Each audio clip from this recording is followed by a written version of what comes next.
ایک مرتبہ شیخ عبداللہ اپنے دوستوں کے ساتھ دسترخوان پر بیٹھے ہوئے کھانا کھا رہے تھے۔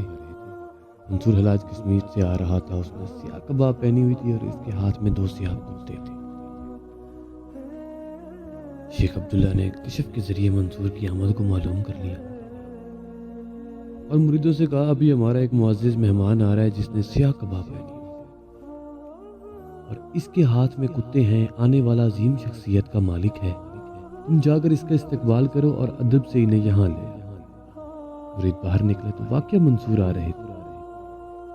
چنانچہ مرید انہیں ادب و احترام سے اپنے شیخ کے پاس لے آئے۔ شیخ نے اٹھ کر ان کا استقبال کیا اور ان کے لیے اپنی مسند خالی کی۔ چنانچہ منصور کتوں کو ساتھ لے کر شیخ کی مسند پر بیٹھ گئے اور کھانا کھانے لگے، اور انہوں نے کتوں کو بھی اپنے ساتھ بٹھایا اور انہیں بھی کھانا کھلایا۔ مرید خاموش ہو کر سارا منظر دیکھتے رہے اور دل میں پیچ و تاب کھاتے رہے، مگر مہمان کے سامنے خاموش رہے۔ کچھ دیر بعد منصور چلے گئے تو مریدوں نے شیخ سے شکوہ کیا کہ یہ کیسا مہمان جو کتوں کو بھی ہمارے دسترخوان پر لے آیا اور ہمارے دسترخوان کو نجس کیا۔ شیخ عبداللہ نے کہا، نادانو، تم حقیقت سے بے خبر ہو۔ تم نے جو سیاہ رنگ کے کتے دیکھے یہ حقیقی کتے نہیں تھے، یہ دراصل منصور کا نفس تھا جو اس کے اندر سے نکل گیا، اور اب اس کی باغ ڈور خود شیخ کے اپنے ہی ہاتھ میں ہے۔